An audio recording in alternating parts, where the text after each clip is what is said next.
So we're welcoming Ron Brown back today to take us around the world all the way to Angkor Wat, Cambodia. So take it away, Ron.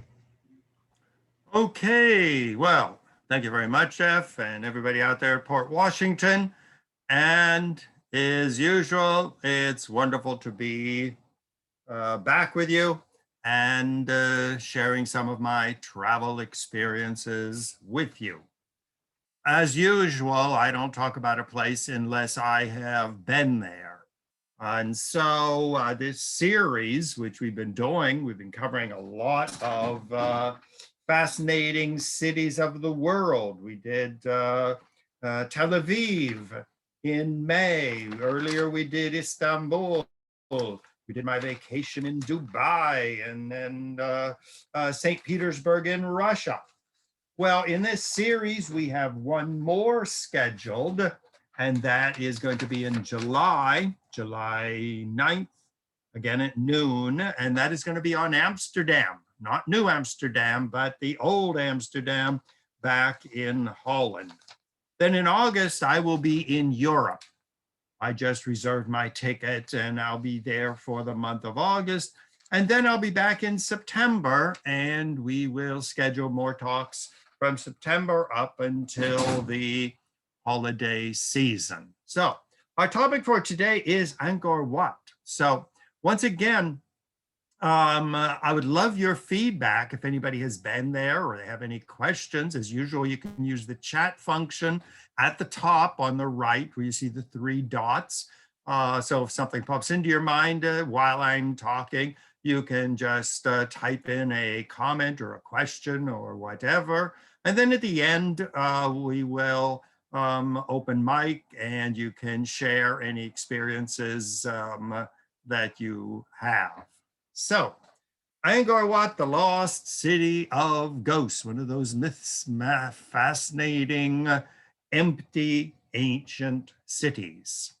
So the outline is the continuity of sacred cities in the world. I mean, once a sacred city is made sacred by somebody, by God, by destiny, by a miracle or whatever, they tend to take on a continuous holy character. The next will be the birth and spread of Hinduism. Angkor Wat is a Hindu monument. It was built during the golden days when Hinduism was not just restricted to India, but was the whole way down into Indonesia and Malaysia and up even into Iran.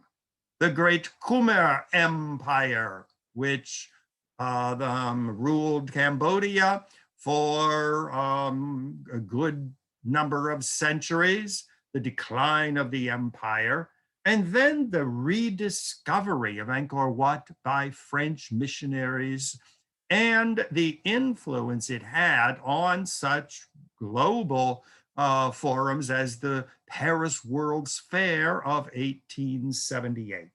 Then I'll finish up with my travels to Thailand and Cambodia, and again, some of my personal impressions. I always believe that any place is not just a place, but it's a person interacting with the place. I always give my classic example to say, the first time I was in Paris, I was a young single guy, no money, and I was 21 years old. Well, I won't go into any gory details, but I'll tell you, Paris for a young guy in his early 20s with no money is very different from when I go to Paris this August with a stack of credit cards and friends all over and a place to stay. It's a very, very different experience between 71 or between 21 and 72. So my personal experiences and trips in Southeast Asia are part of my experiences of Angkor Wat.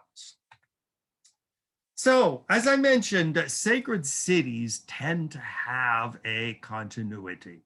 Jerusalem, of course, was built and founded by the ancient Jebusites in the Bible, and it was a heavily walled, powerful city. In fact, Jerusalem was the last place in the land of Canaan that the Jews were ever able to conquer.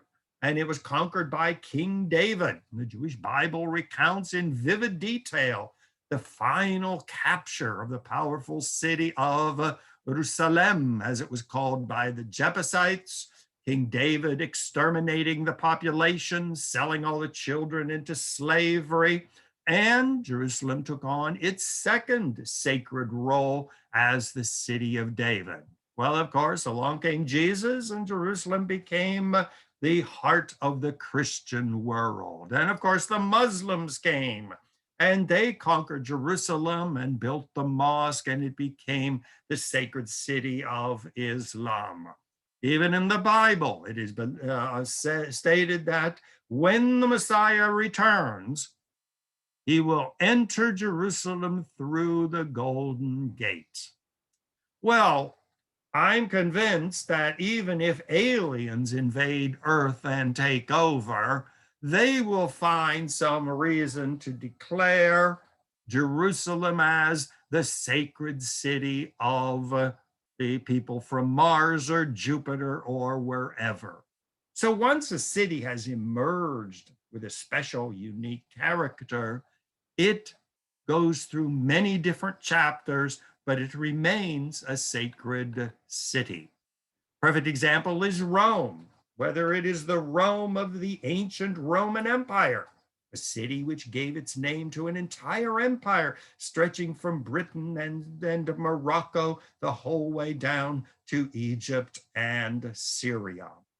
Well, then the Roman Empire declined and it became the capital of the Roman Catholic Church, giving its name to an entire religion. Well, then Mussolini came and built his giant monument to the glory of Rome and set out to create the modern fascist empire of Rome. So once again, like Jerusalem, Rome is an eternal city, constantly reinventing itself.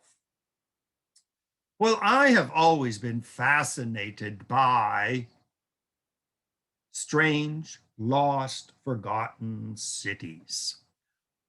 One of my most wonderful vacations was in Machu Picchu, up in the top of the mountains in Peru, the lost city at the top of the world. One of my most vivid memories there was during the day, it would be in the high 80s, and I'd be walking around in shorts and wearing a tank top.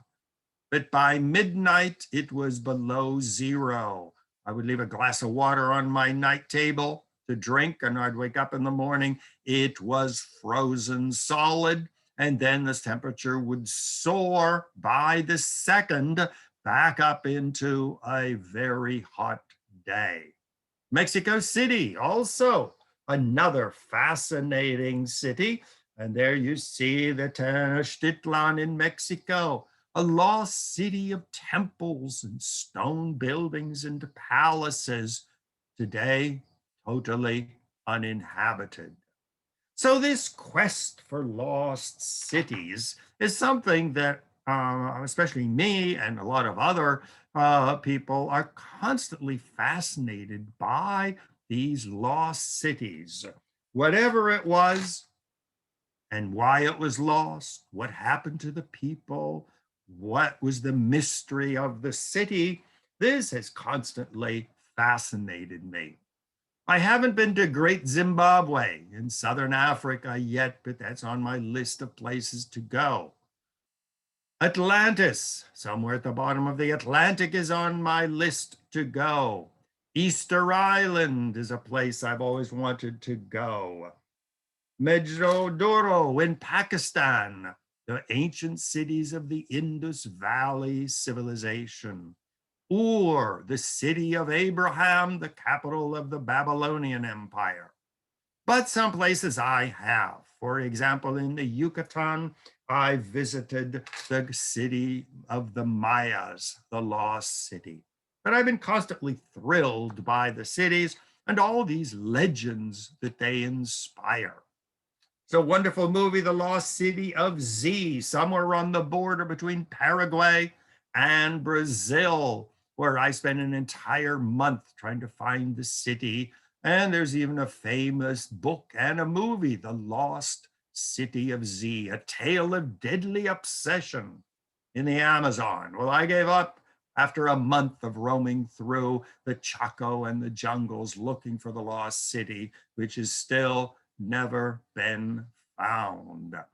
Even in the United States, we have Roanoke, the lost colony of Virginia, the lost city of the Kalahari Desert in Africa. Also inspires mystery, magic, imagination. Some people even say that they were the cities of aliens and all kinds of other myths. But here again, there are enough lost cities for me to continue exploring. So probably I will be talking to Jeff and appearing at Port Washington, giving a talk on my latest exploration. And on my list, Jeff and I are already making arrangements for lectures for the next 40 or 50 years. So there are a lot more cities to visit. So where did Angkor Wat originate? Well, it has a fascinating history. The people of Cambodia were strongly influenced by a new religious movement that began about 2000 BC or BCE. You look at the map at the bottom on the left where it says steppes. That is the homeland of the Aryan people, often called the Indo-European people. For some reason, about 4,000 years ago, for some reason they migrated. One group went west and they became Germans and French and Italians and Greeks and Celts and French and Spanish.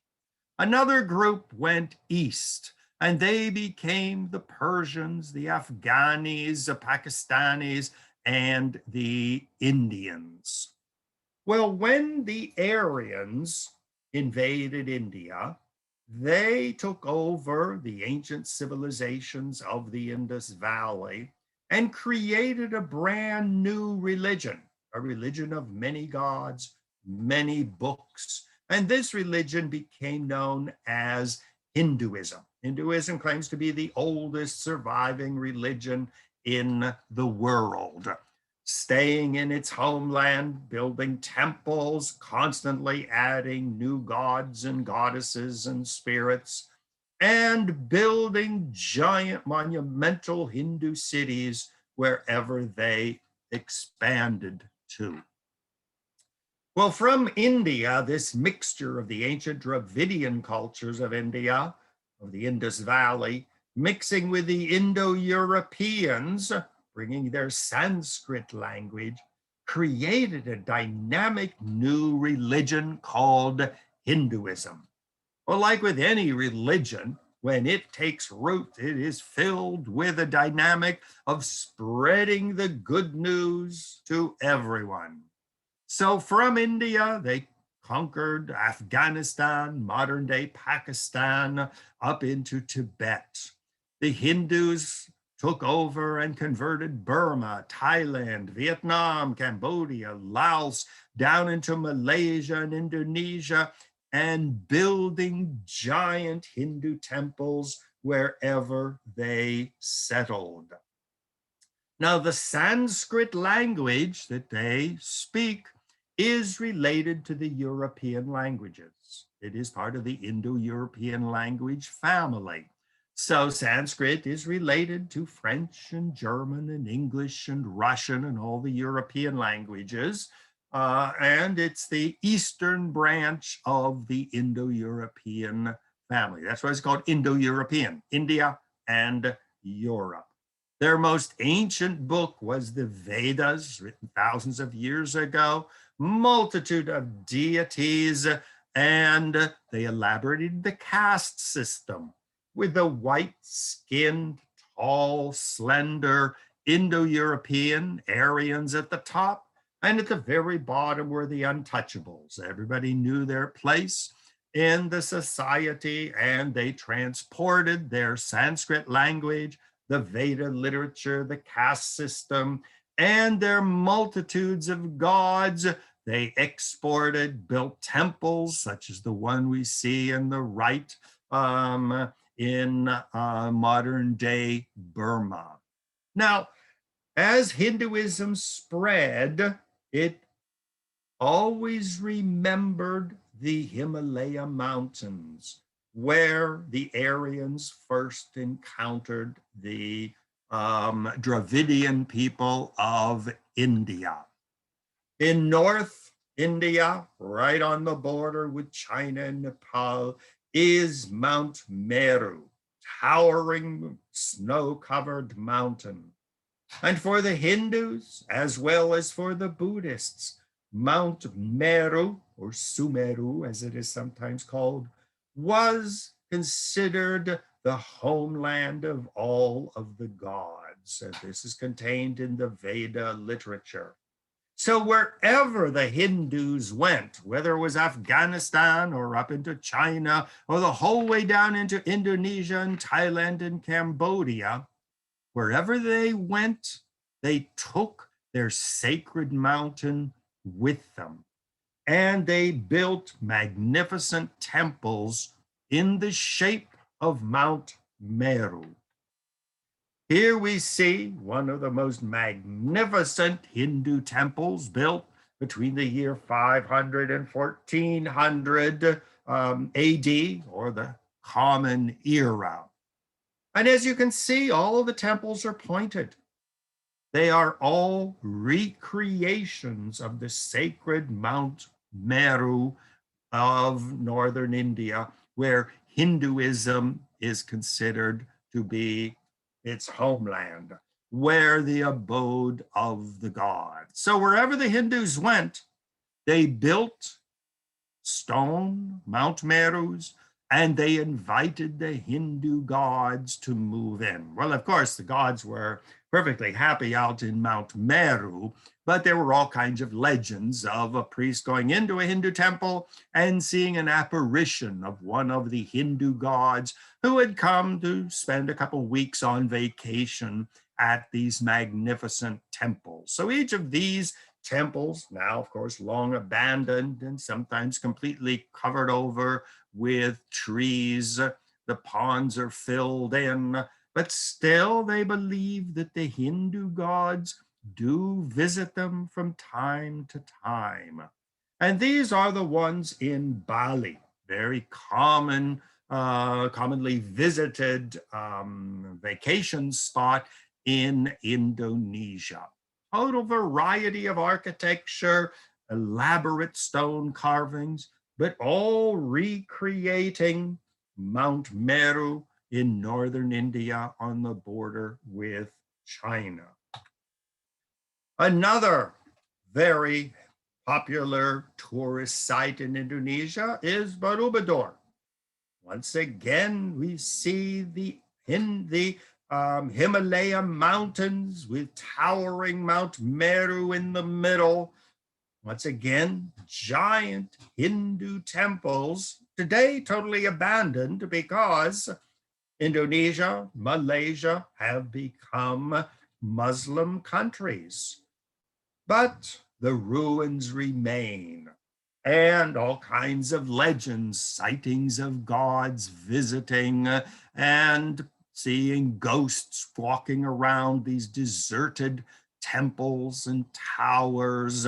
Even American tourists who go there are very famous for seeing a ghost or a god or a goddess or a spirit or a devil at every street corner.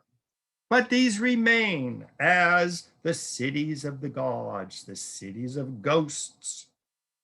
Even though Pakistan and Afghanistan are now Muslim and the great Hindu monuments are left to ruin, Indonesia and Malaysia are Muslim, and the great cities of Barubador and Bali are relegated to tourist visits. Well, as Hinduism expanded out of its homeland in northern India, down into India to Sri Lanka, across to Bangladesh, into Burma, Thailand, Indonesia, Malaysia, and Vietnam, it gave rise to many Hindu empires. One of the most famous was from 800 to 1431, and that is the Kumar Empire. Now, Kumar is the ancient name for Cambodia. Cambodia is this French name. We may remember the Khmer Rouge, who ruled Cambodia for a very long time. They took the old name of Cambodia, just like Thailand is the Western name for the country, but Thais call it Siam. So the Khmer Empire took over what is today the best part of Vietnam, Laos, Thailand, down up into to Malaysia today, and up pushing into Burma. And Angkor Wat was the capital, the sacred city of this vast empire. Well, eventually, the Khmer Empire was overthrown, and as so often the case, Angkor Wat was abandoned. Well, Angkor Wat is on a very flat area. If anybody has been there, you know how flat it is. You can see the horizon on all four sides off in the distance, covered with these viney type trees that send roots everywhere. And here you see one of the temples before it was restored, the pointed archway. They didn't have the round archway. They had a pointed stone archway made of giant blocks of stone. But many of the ancient cities, such as Angkor Wat, were totally forgotten, covered over with jungles. Only a bunch of kids messing around in the jungle would stumble upon these ancient cities and be terrified of ghosts and goblins and devils and gods, and would go running back home, terrified to death. And their parents said, don't go to these ancient lost cities. They are inhabited by unearthly creatures. Well, Angkor Wat ruled a giant empire, and that empire was eventually lost. But Angkor Wat was typical Hindu sacred city. In the middle of this picture, you see Mount Meru surrounded by the peaks of the Himalayas, once again offering a retreat for the gods of the Hindus. When they wanted to get out of the icy mountains of the Himalayas, they could come down and spend a vacation in the tropical jungles, hot and humid, needless to say, but it was a vacation spot for the Hindu gods, much like it is the vacation spot for the millions of tourists like me who visit it. And large areas have been deforested. The tree roots were pried out of the stone towers and imitation mountains. Many of the temples have been restored. So it is now again, a lost city, but rediscovered, but having no function, sort of a mysterious city out in the countryside. The modern capital of Cambodia is on the coast, Phnom Penh, which is down further on the coast. So it is a abandoned city given over to tourists. The great king who ruled in Angkor Wat was King Jayavarman II, the greatest of the kings of the Khmer Empire, ruling out of his magnificent Hindu city, Angkor Wat. He ruled from 770 to 850. He even had himself crowned as the king of the world in the year 802. Well, of course, you can imagine the Chinese and the Indians and the other great empires surrounding him sort of laughed it off, but his face is carved everywhere in statues as on the left and carved into the buildings on the right. It's interesting to look at the faces of the people of Cambodia. They have the very fleshy lips. They have slanted eyes, very Asian eyes, but they would not be confused with Indians or with Chinese or even Vietnamese. Ethnically, they are more related to the people of Hawaii and the islands of the Pacific than they are to the Asians. People of Thailand are pure Asians. They migrated into Thailand from China, whereas the Khmer people of Cambodia, it is believed, migrated up from the oceans on boats, conquered Cambodia, but then were converted to Hinduism. So this is the great king who you even buy postcards of the king of the world.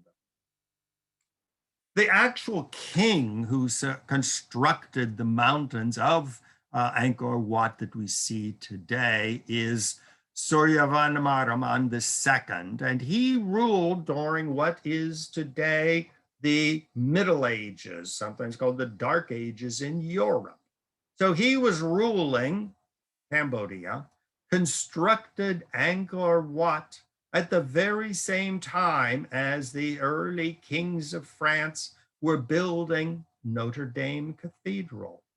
So it puts a little bit of historic context that while Europe was still in the Middle Ages, Cambodia was a major empire ruling Thailand, Laos, most of Vietnam, Cambodia, and up into Burma and Malaysia, and was building a monumental city that would put medieval Paris with all of its little wooden buildings and narrow and dirty alleyways to shame. Here we see a carving of the king surrounded by all of the symbols of power, the fans to circulate some air, the umbrellas to keep away the sun, the flowers to give odor to the his audiences. The map of Angkor Wat is, as we see, with the temple complex right in the middle of the city. Very much like Notre Dame is in the middle of Paris on the Ile-de-France, right in the middle of the Seine River. Or the Capitol building of Washington, D.C., right in the middle of the city with giant boulevards going north, south, east, and west. Or the Zocalo in Mexico City with its giant cathedral and government buildings with giant boulevards going in all four directions from it. The Western Barre, the Eastern Barre, these were large pools, very much like the reflecting pool in front of the Capitol building in Washington. Government palaces, Hindu temples, all around the center, and the city, which was larger than Paris at the time, the largest city in the world in the 10s and 1200s, was filled with a huge population. So we tend to forget how that sometimes even lost cities such as Angkor Wat were at one time the largest city in the world. Don't forget that when the Spanish under Cortez conquered Mexico City in the 1400s was the largest city in the world at the time, putting Madrid and Paris and London into the category of rural villages. But Mexico City also, under the Aztecs, giant boulevards, drainage canals, sewage system, highways, straight grid plan of the city. So when you walk around Angkor Wat today, you're really going back a couple thousand years in history. Well, of course, the geographic center of Angkor Wat is today the temple. And here you see, once again, Mount Meru in the center, surrounded by mountains, surrounded by walls. Everything is geometric. Now, here again, remember the grid plan of New York City. It is imposing straight lines, 90-degree angles and intersections on the landscape that God created. Sort of reminds me of the French gardens, where they shape trees and put them into round and square and triangular shapes, like God didn't know what he was doing when he invented a tree. Thank God for the French to come around and to teach God how to build a decent tree. But that is typical of religious and civilized people, imposing geometry on the chaos of nature. And this is well described in a book called Sacred Geometry of the Earth, the ancient matrix of monuments and mountains, whether it is the circular ring of Stonehenge in Great Britain, which is on my list of places to visit, or whether it is the grid plan of DeWitt Clinton on New York, where I go every day, or whether it is the sacred geography of Angkor Wat, squares, rectangles, circular, geometric mountains, the tallest one in the middle with 4 on either corner. But then when you look at the surrounding today, you don't see the city that at one time was the largest city in the world, because most of the temples are covered over with trees and vines and jungles. This is the tourist map that you get when you go. Now, when you visit Angkor Wat, like most modern tourist-oriented sites, it is surrounded by a chain link fence, and you buy a ticket which will admit you to all of the museums, all of the temples, and all of the sites of any interest in one ticket. When I was in Lalibela in Ethiopia a couple years ago in January, it was the same thing. And now the ticket was $50 because I figure you're a rich American tourist, but it is valid for 3 days. You can visit every church, every monument in the fabulous city of Lalibela. And the same thing with Angkor Wat. In fact, cities are doing that more and more. In Rome, you get one ticket which will entitle you to visit a certain number of museums, which is really quite convenient. Well, here you see Angkor Wat, almost right in the middle. And you see to the north of that is Angkor Thom. Well, completely surrounding it are other temples, half of which have not even been liberated from the trees that were surrounding them. The East Baray, the pool, which is not very deep, it's not more than a couple feet deep, like the pool in front of the Capitol building, has been restored. The West Baray is not yet fully restored, but they're working on it. And you see, of course, main happy cash point, because the Cambodian money, it fluctuates in value. So whenever I go to a poor country like Cambodia or Ethiopia, I always make sure I have a good stack of $1 and $5 bills, because you usually get a very good discount on anything if you offer them cash. When I was in Argentina a couple years ago, even my hotel and all the stores gave you a 50% discount if you offered to pay in dollars. So Angkor Wat, only a small portion of which has been excavated and restored, is still a mysterious city where you'll be wandering around, visiting one of the 1,000 temples, And on your way to one temple, you'll see a little path going in the woods, and you'll go, and there is another magnificent temple that's not even on any of the maps. Here is an aerial view of Angkor Wat. It shows the temple complex with the main streets restored, going north and south. The streets going east and west have not been restored. The moat has been restored. Now, the moat looks rather impenetrable, but as you can see from the landscape, it is completely flat, which means you dig a ditch and it will fill up with water very quickly. So you can almost wade across the moat. It's not defensive. It is much more artistic.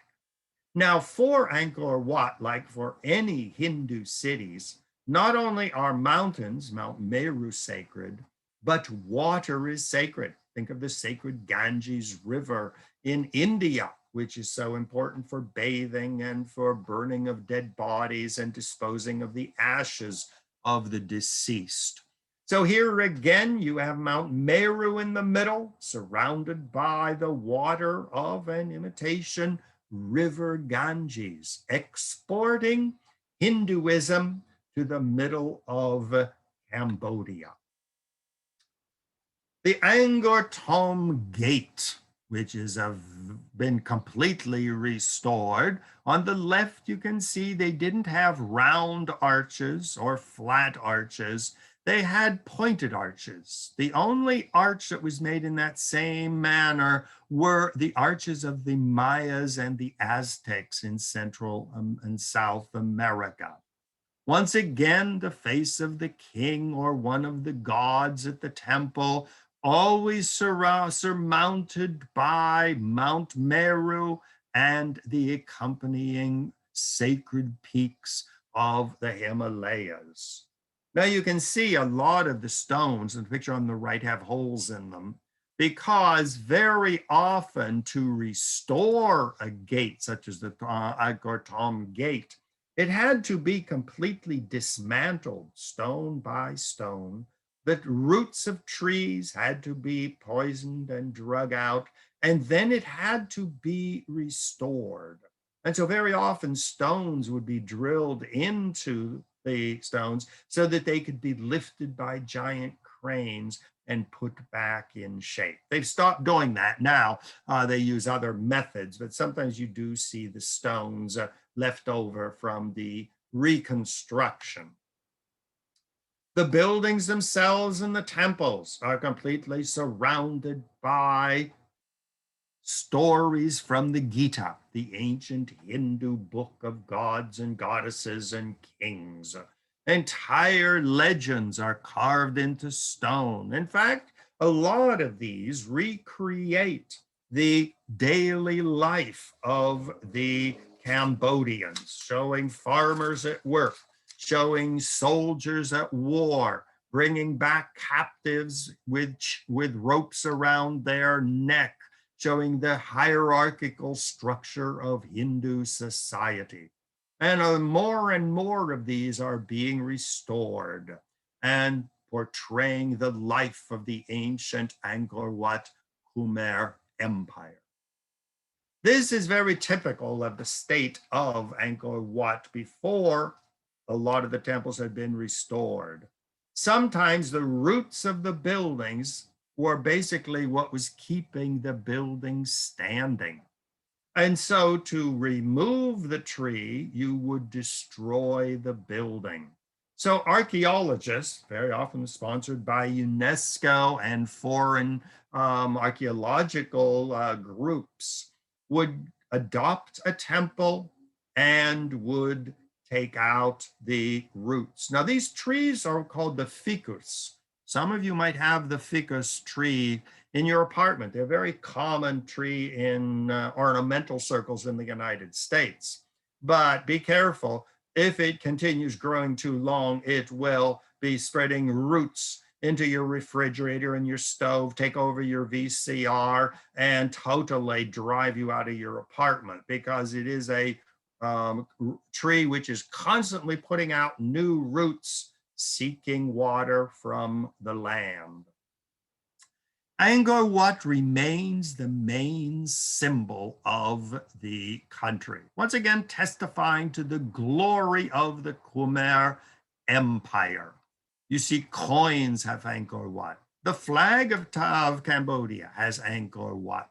The medals giving to their heroes, the money, even the stamps printed by the French when it was a French colony, once again highlighted Angkor Wat as the soul of the Khmer Cambodian people. Well, Cambodia and the Khmer Empire had the misfortune of occupying South Asian peninsula that had a lot of rivals. You had the Thais, who were constantly at war with the Cambodians, the Vietnamese, as Asians consider themselves superior to the Cambodians. When the Indonesian Muslim sultanates would get strong, they would invade. So a series of empires, imperial kingdoms, ended up conquering the Khmer Empire. The Khmer always paid homage to the great emperor in Peking. It was considered a tributary state. So whenever a new king of Thailand, never an emperor, a new king would be crowned, he would be required to send gifts to the great emperor of the Middle Kingdom to get his crown recognized. The same thing with Thailand and Burma and Vietnam, who were also Chinese tributary states. The Hindus conquered. They still continue to consider the Chinese as their great protector. Eventually, with the rise of Buddhism, Cambodia started accepting more and more Buddhist teaching. So there we find many Buddhist statues, which were recently and more recently added to the temples in Angkor Wat. Muslims began to encroach, coming from India and Pakistan and the Arabian Peninsula, and set up Muslim kingdoms on the coast of Cambodia. Even South Vietnam was for a very long time a Muslim sultanate, as is Malaysia and Indonesia and southern Philippines today. During the age of colonial expansion of Europe, the French grabbed Cambodia, Laos, and Thailand and Vietnam and renamed it French Indochina. The English had a very strong mercantile presence. During the Vietnam War, the Americans pretty well took over the country. And during World War II, the country was occupied by the Japanese. So Cambodia was sort of a victim of history and a victim of its geography. The Muslim expansion was not just to Malaysia and Indonesia and Bangladesh and northern India, but until today, it's not at all unusual to see a mosque in Phnom Penh, the capital, and other major cities still have, until today, a large Muslim presence, even though they are Cambodians, but they were converted by Arab and Muslim businessmen, and very often one man with 6 or 7 wives would establish his own neighborhood in the major cities. When Buddhism rose, the Angkor Wat and the other cities of the ancient Hindu world simply added the statue of the Buddha alongside those of the many other Hindu gods. And places like Angkor Wat, until today, it's not uncommon, it's such a picture on the right, to see a statue of the Buddha constantly being redressed with an umbrella and burning incense, monks making pilgrimages to the half-ruined temples, because the city was adopted by the Buddhists as a monastic area away, isolated from the busy world. Well, gradually Cambodia was taken over by the French. And so you see Vietnam, Laos, Cambodia.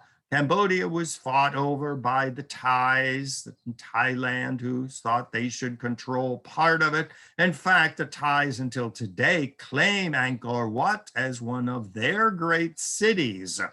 But eventually, South Asia was carved up. Burma became British. Malaysia became British. Indonesia was Dutch. The Americans seized the Philippines. The French took Vietnam, Laos, and Cambodia. The only country in South Asia that remained independent of all of the Europeans was Thailand. And they remain very proud that they were never colonized by any European power. Well, gradually, the main rival of Thailand was, a rival of Cambodia was Thailand. And when the Thais grew strong, such as in the 1700s, they took over Cambodia as well as a big chunk of Vietnam. It was only in the mid 1800s, during the American Civil War, and then up until 1900, that Cambodia, as an independent country, was placed on the map by areas gradually liberated from Thailand and Laos and Vietnam. And by the early 1900s, Cambodia had reappeared on the map. Here we see the map of French Indochina, which includes Kampuchea, which is Cambodia, and you see Phnom Penh, and you see Vietnam and Laos, which was the French colony. Thailand was independent, but at the south, Malaysia, and at the north, Burma, were both English colonies. Well, Chinese and Americans are now the countries fighting for control of Cambodia. The Chinese are expanding into the South Pacific. I know that area well, where you see the Spratly Islands and all that. When I lived in Singapore, my friends and I would hitchhike on oil tankers going from Singapore up through the South China Sea to Taiwan and Japan and China. And we had great fun getting off at these islands in the middle of nowhere to go hunting for coconuts, and we would capture monkeys and have monkey barbecues. That always bothered me, because when you're barbecuing a monkey on a split over a fire, once a monkey is skinned, it looks exactly like a small child, but it was delicious. The Americans never had military bases in Cambodia, but it was being fought over between Vietnamese, Thais, Americans, Russians, and Chinese. Now, through this colonial period, Angkor Wat was largely abandoned. People knew that there was something there in the jungles, but the jungles are filled with poisonous snakes and insects the size of small automobiles. And so nobody in their right mind would go digging around in the jungle, the swampy jungles of Cambodia, even if it meant looking for some ancient, absolutely magnificent, lost cities. The person credited with rediscovering Angkor Wat was Antonio de Madalena, who was a Portuguese Capuchin priest in 1589. And he was considered the first person to rediscover the lost city. And he wrote in 1589, "It is of such extraordinary construction that it is not possible to describe it with a pen. particularly since it is like no other building in the world. It has towers and decoration and all the refinements with the human genius can conceive of. He noted the streets of the grid plan. The mountains are ranged very carefully on the temples. He even noted the sewage system, which drained human waste over 1,000 years before away from the buildings. Well, the rediscovery of Angkor Wat was part of the European rediscovery of the world. Whether it was Charles Darwin exploring the Pacific and South America, discovering strange animals, Alexander von Humboldt, who discovered and explored the Aztec and Maya cities, and on his way back to Germany, stopped off in New York and Boston and Philadelphia to give talks on the great ancient cities of the Aztecs and the Mayas. The French explorers would discover ancient cities. John James Audubon, a Frenchman, came and explored America, recording every bird he could find, and then dropped dead when he was halfway through his great book on the rodents of North America. The French were bringing together the knowledge of the world in the great encyclopedia, chronicling the knowledge of humans. It was Henri Mouot, 1826-1861, who wrote the very first description of the kingdom of Siam, of Cambodia, and of Laos. This was published by the famous Librairie d'Achète in France in 1868. He was an intrepid explorer, risking his life and discovering these phenomenal cities, which he even became aware were being built when Paris was still a muddy street backwater. And he wrote one of those temples, a rival to the Temple of Solomon, and erected by some ancient Michelangelo, might take an honorable place beside our most beautiful buildings. Here again, he's describing France of the mid-1800s. It is grander than anything left to us by Greece or Rome and presents a sad contrast to the state of barbarism in which the nation is now plunged. At Angkor, as he wrote it, there are ruins of such grandeur that at first view one is filled with profound admiration and cannot but ask, what has become of this powerful race, so civilized, so enlightened, the authors of such gigantic works? Well, luckily, by the mid-1800s, the French explorers were equipped with the first artists who would first draw pictures of it, and then later, after the Civil War, make photographs of the ruins. And so they began systematic, if not primitive, methods at the time of archaeology to discover this ancient civilization. Well, Angkor Wat was brought to fame during the Paris World's Fair of 1878, when part of the Siam, Thailand, Khmer, Vietnam, and Laotian exhibits, the ruins of Angkor Wat were brought to world attention. That's the same famous fair that brought us the Eiffel Tower, the monumental cast iron monument of the future. That same fair also rediscovered a chapter of the ancient world. That was the same as fair that displayed the head of the Statue of Liberty before it was shipped off to New York. So l'Exposition Universelle of 1889 highlighted the diversity of the French Empire.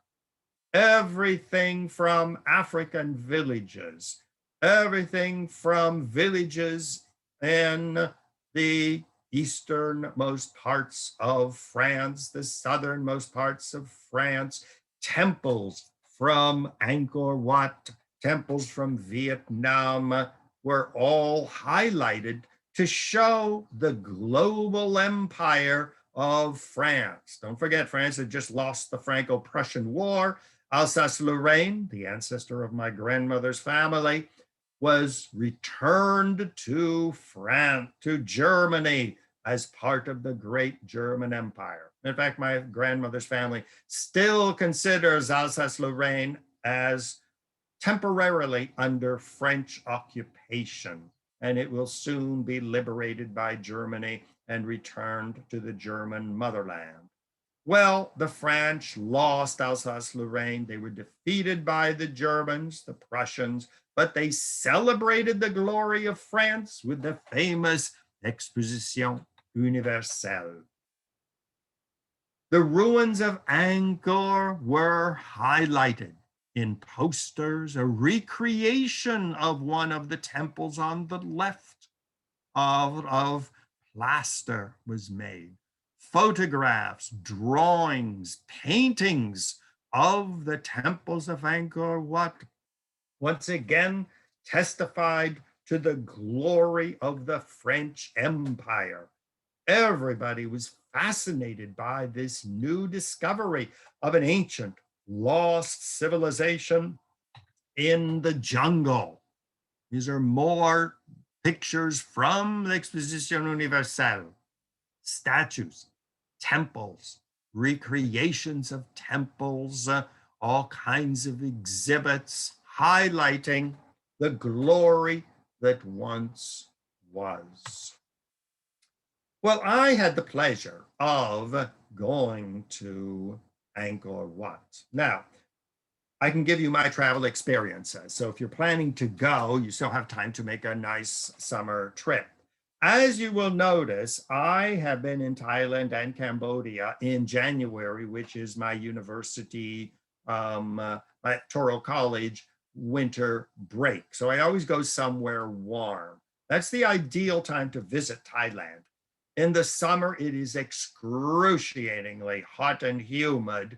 In January, it is hot and humid, but not as bad as the June, July, and August. My first trip to Thailand was in January to February of 2003. Well, the easiest way to get to Angkor Wat, and the most civilized way back then, was to fly to Thailand, spend some time there, and then I took a bus, such as the one you see on the right, ultra-modern, bathrooms, the whole thing. And depending on which bus you took and at what time you went, it was from 7 to 9 hours. The price could vary between $22 and $250 for a deluxe limited capacity bus. So I took, of course, the $22 one, met absolutely fantastic people, tourists from all over the world. In fact, when I went through the border between Thailand and Cambodia, I was almost arrested because they saw me speaking French with all of the French tourists on the bus. And when I produced an American passport, they thought I was a spy or a terrorist or something. And I had to explain that, no, I went to school for many years in Switzerland and speak French very well. And so they let me through. So it was a beautiful way of seeing the landscape. Now you can also fly, and by the time of going to the airport and everything, it's a good couple of hours, but I enjoyed meeting the people on the bus and talking. Now, interestingly, I was also there again in January 2016. And here again, it was interesting because it shows the blending of the ancient Hindu culture that built Angkor Wat and the modern Buddhist culture of modern day Cambodia. That Hinduism and Buddhism coexist. Now, I was there for the funeral of King Rama IX, who died just before I got there. The funeral went on for about 1 year, so I was there for a part of it. And it was a magnificent experience because you saw how South Asia is this complex mixture of Hinduism and of Buddhism. The two religions exist side by side. So it was an interesting religious experience to see what it was. Now, when I travel in South Asia, here you see me visiting, I always stay in cheap hostels where you get a bunk bed, you have a locker below with a lock, and it's usually about $6 or $7 a night. But a great way to meet people, to meet tourists, to sit around drinking. If you're in a French environment, vin rouge. If you're in a European environment, drinking beer, or if you're English, then of course it's whiskey. But it shows you the types of very easy, pleasant living with upper decks and gathering rooms. Internet is available. I always, at my age, insisted on having the bottom bunk because I wasn't going to wake up in the middle of the night, climb down that ladder, and hope to survive the trip to the bathroom. But here again, in Angkor Wat, there are loads of guest houses, and it's just magnificent, cheap, open area, meeting wonderful stories. I met an archaeologist who was working on the restoration of Angkor Wat. And so I spent a whole day visiting him, showing how delicate it was to remove these ficus trees from the temples and taking the temples apart, numbering every stone, photographing every bit that they do, digging up the debris from some of the moats and the channels, and finding coins, inscriptions on tiny pieces of stone. So sometimes visiting a place like Angkor Wat, the most interesting aspect can be just hanging out in a cheap hotel or a hostel and meeting people. I ran into someone who was going around making inscriptions, copying the inscriptions from the temples, and would point out saying, this is a Buddhist influence, this is a Hindu influence, this is this Hindu god, and this one was built then. You can see the difference in the carvings on the stone, which age they are from. So that's the advantage of cheap travel, but also very pleasant travel. Well, today, Cambodia is a predominantly Buddhist country. Hinduism has largely been lost. But one of the remains of Hinduism is this strict hierarchy of people. Even today, those people who are even communists or ultra-modern or secularist, they remain Hindu in their thinking. They not only respect water as a reminder of the Ganges, or mountains as a memory of Mount Meru in India, but they are also very conscious of their social class. All of the professors and the archaeologists and the important people I met in Cambodia, they would never say that, but you could gradually get it out of them, that they were of the upper classes, the Brahmins or the Kshatriyas, the warriors and the kings. They look down on the simple merchants and the commoners and the peasants.